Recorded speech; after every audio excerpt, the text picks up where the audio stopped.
রাঙ্গুনিয়ায় পরপর ওখানে বোমা বিস্ফোরণ হলো, আগ্নেয়াস্ত্র উদ্ধার হলো, আবার বোমা উদ্ধার, আজকে আবারও সেখান থেকে 2টা বোমা উদ্ধার হলো।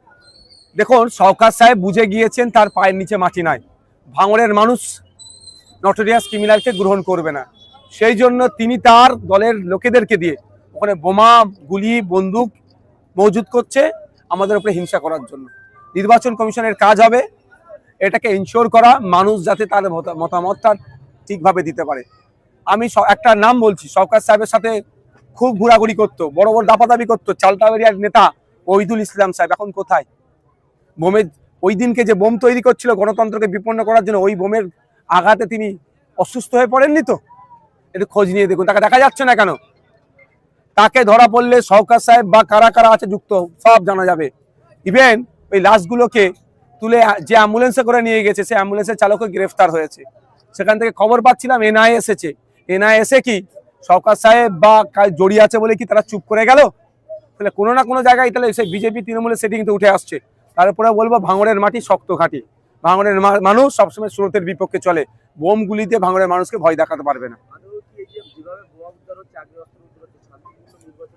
দেখুন, আমি তো সবসময় শান্তিপূর্ণ নির্বাচনের পক্ষে ছিলাম, আছি, থাকবো।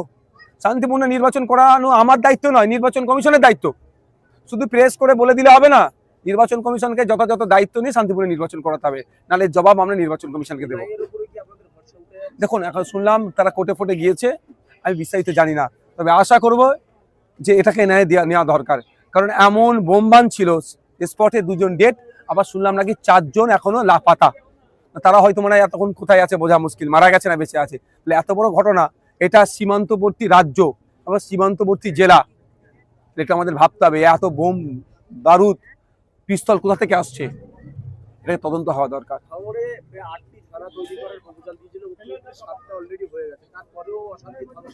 দেখুন, নওশাদ সিদ্দিকীকে আটকানোর জন্য যদি থানা তৈরি হয় তাহলে অশান্তি থামবে কি করে? আর দিয়েছে নটোরিয়াস ক্রিমিনালকে দায়িত্ব, তো ও কি গোলাপ ফুল দেবে? ও তো বোমই দেবে। মমতা ব্যানার্জি যাকে বলছে তুই বোম বাঁধিস, ন্যাশনাল হিউম্যান রাইটস কমিশন যাকে বলছে নটোরিয়াস ক্রিমিনাল, তাকে দায়িত্ব দিলে, তাকে প্রার্থী করলে বোম উপহার দেবে না, ভাঙড়ের মানুষকে তো গোলাপ ফুল উপহার দেবে। Thank you.